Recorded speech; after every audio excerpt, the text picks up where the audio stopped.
invite the children of our school for the day celebration. ബഹുമാനപ്പെട്ട sisters, teachers, അനധ്യാപകരെ, പ്രിയ കൂട്ടുകാരെ, എല്ലാവർക്കും എന്റെ ഹൃദയം നിറഞ്ഞ വന്ദനം. ഇന്ന് ജൂൺ 19 വായനാ ദിനം. വിദ്യാർത്ഥികളായ നമ്മുടെ ഒന്നാമത്തെ കടമ എന്നത് അറിവ് നേടുകയാണ്. അതിന് ഏറ്റവും പ്രധാനപ്പെട്ട മാർഗമാണ് വായന. ശരിയായ വായനാശീലത്തിലൂടെ അറിവിന്റെ അനന്തചക്ര വാളത്തിലേക്ക് കടക്കുവാൻ നമുക്ക് സാധിക്കും. ആദ്യമായി വായനാ ദിനത്തെ കുറിച്ച് അമൃതയ്ക്ക് എന്താണ് പറയുവാനുള്ളതെന്ന് കേൾക്കാനായ ഗുരുജനങ്ങളെ, പ്രിയ കൂട്ടുകാരെ, എല്ലാവർക്കും എന്റെ വിനീതമായ കൂട്ടുകൈ. വീണ്ടും ഒരു വായനാ ദിനം കൂടി വന്നെത്തിയിരിക്കുകയാണല്ലോ. കേരള ഗ്രന്ഥശാലാ സംഘത്തിന്റെ ഉപജ്ഞാതാവും പ്രചാരകനുമായിരുന്ന PN പണിക്കരുടെ ചരമദിനമായ ജൂൺ 19 വായനാ ദിനമായി ആചരിച്ചു പോരുന്നത്. ജൂൺ 19 മുതൽ 25 വരെയുള്ള ഒരാഴ്ചക്കാലം വായനാ വാരമായും ആചരിക്കുന്നു.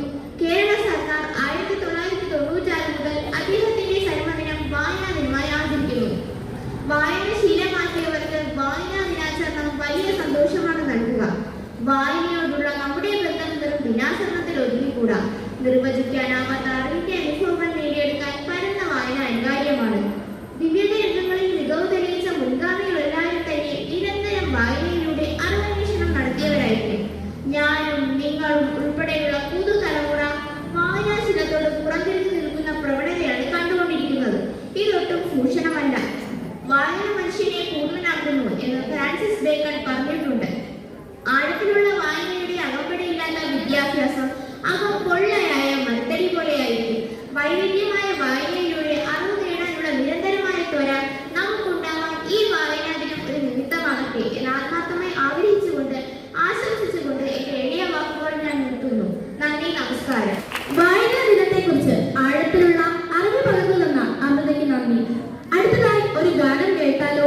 അതിനായി കൊച്ചു കൂട്ടുകാരെ വേദിയിലേക്ക് ക്ഷണിക്കാം. വായനാ ദിനം, ഇന്ന് വായനാ ദിനം.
Morning students. Good morning teacher. ഇന്നത്തെ ദിവസത്തിന്റെ പ്രത്യേകത എന്താണ്? ടീച്ചർ, ഇന്ന് വായനാ ദിനമാണെന്ന് രാവിലെ എന്നോട് അച്ഛൻ പറഞ്ഞിരുന്നു. മിടുക്കൻ.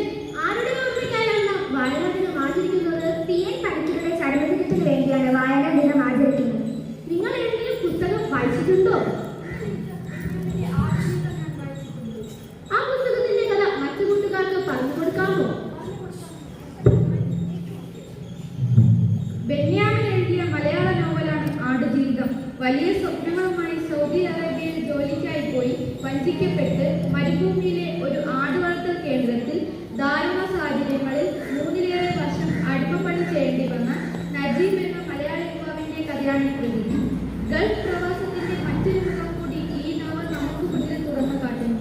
പ്രവാസിയായ നജീബിന്റെ അസാധാരണമായ ജീവിതത്തിൽ നിന്ന് കീറിയെടുത്ത ചോര ചിന്തുന്ന ഒരേടായും കൃതിയെ വിലയിരുത്താം. മണലാരണ്യത്തിലെത്തുന്ന നജീബിന്റെ പ്രവാസ ജീവിതത്തിൽ അയാൾക്ക് നേരിടേണ്ടി വന്നത് ദുരന്തങ്ങളുടെ തീരാത്ത തീനാളമാണ്.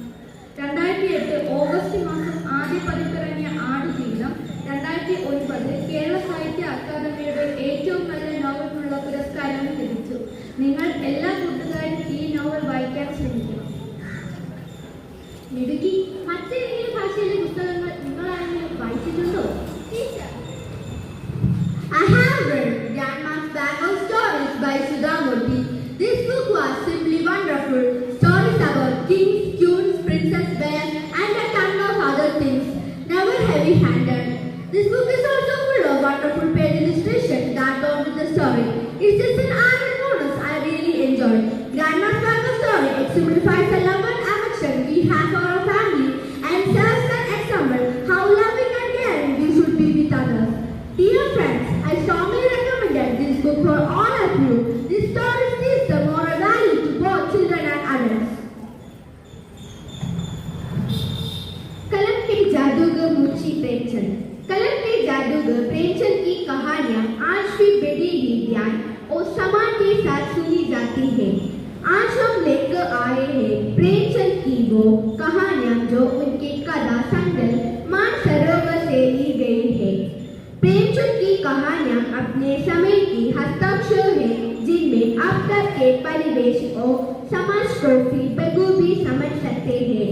यूं तो मुंशी जी ने अपनी कहानियां हिंदी में ही लिखी है, फिर हमारा एक सरल भाषा में प्रस्तुत किया है. इन कहानियों को खास आपके लिए तैयार किया है. तो आइए सुनते हैं प्रेमचंद की विश्व प्रसिद्ध कहानी पूस की रात के बारे में. पूस की रात मुंशी प्रेमचंद की यह कहानियां हाइकू नाम के किसान की कहानी है. इस कहानी के माध्यम से कहानीकार ने उस दायरा के किसान की स्थिति की विवेचना की है. उनकी दयनीय स्थिति का चित्रण इस कहानी में इतना सटीक है कि आपकी आंखें नम हो जाएगी. മിടുക്കി. ഞാൻ ഒന്നുകൂടി നിങ്ങൾക്ക് വിശദീകരിച്ച് പറഞ്ഞു തരാം. ഇന്ന് ജൂൺ 19 വായനാ ദിനം. കേരള ഗ്രന്ഥശാല സംഘത്തിന്റെ ഉപജ്ഞാതാവും പ്രചാരകനുമായ PN പണിക്കരുടെ ചരമദിനമാണ് നാം വായനാ ദിനമായി ആചരിക്കുന്നത്. പുസ്തകങ്ങൾ നല്ല അറിവുകൾ പകർന്നു തരുന്ന ചങ്ങാതിമാരാണ്. മനുഷ്യ മനസ്സിനെ ഉണർത്താനും ഉയർത്താനും പുസ്തകങ്ങൾക്ക് കഴിയുമെന്നാണ് മഹാനായ ടോൾസ്റ്റോയ് പറഞ്ഞിട്ടുള്ളത്. നിങ്ങൾ എല്ലാവരും വായനയ്ക്ക് വേണ്ടി ഒരു സമയം കണ്ടെത്തണം. എന്തെന്നാൽ വായനയിലൂടെ ലഭിക്കുന്ന അറിവ് നമ്മുടെ മനസ്സിൽ ഏറെ നാൾ തങ്ങി നിൽക്കും. പുസ്തകങ്ങൾ വായിക്കുന്നതിലൂടെ നമുക്ക് വലിയ വലിയ ആൾക്കാരാകുവാനും സാധിക്കും. ഞാൻ നിങ്ങൾക്ക് ഒരു പുസ്തകം സമ്മാനമായി നൽകാം. നിങ്ങൾ എല്ലാവരും വായിക്കണം കേട്ടോ.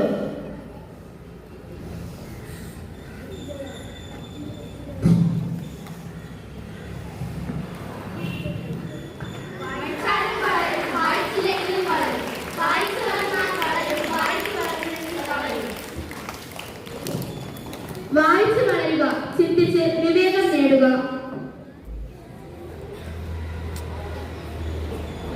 വായന മനുഷ്യനെ പൂർണ്ണനാക്കുന്നു. ലാഭം മാത്രം നൽകുന്ന നിക്ഷേപമാണ് വായന. ശരീരത്തിന് വ്യായാമം പോലെയാണ് മനസ്സിന് വായന. ഒരു പ്രതിജ്ഞ ചൊല്ലാം. വായനാ ദിന പ്രതിജ്ഞ. ഞാൻ വായനയിലൂടെയും ഡിജിറ്റൽ വായനയിലൂടെയും വായിച്ചു വളർന്ന് ഭാരതത്തിന്റെ അഖണ്ഡതയും സംസ്കാരവും ഉയർത്തുവാൻ വേണ്ട പ്രവർത്തനങ്ങളിൽ സജീവമായി പങ്കുചേരും. തീവ്രവാദത്തിനും മതമൗലികവാദത്തിനുമെതിരെ പ്രതികരിക്കുകയും മദ്യം, മയക്കുമരുന്ന്, സ്ത്രീകൾക്കെതിരായ അതിക്രമങ്ങൾ തുടങ്ങിയവയ്ക്കെതിരെ ചിന്തിക്കുകയും പ്രവർത്തിക്കുകയും ചെയ്യും. വിനാശകരമായി വളർന്നുവരുന്ന അഴിമതിയും അനീതിയും തുടച്ചു നീക്കുവാൻ കഴിയുന്ന വിധം പരിശ്രമിക്കും. ഭാരതത്തിലെ നിയമവ്യവസ്ഥകൾ ശരിയാവണ്ണം പാലിക്കുകയും ശാന്തിയുടെയും സമാധാനത്തിന്റെയും സുരക്ഷിതത്വമുള്ള അന്തരീക്ഷം നിലനിർത്താൻ പൂർണ്ണമായി പ്രയത്നിക്കുകയും ചെയ്യും. നമ്മുടെ അമൂല്യ സമ്പത്തായ സൗരോർജ്ജം, ശുദ്ധജലം, പരിസ്ഥിതി മുതലായവ ശരിയായും സ്വച്ഛമായും ഉപയോഗപ്പെടുത്തും.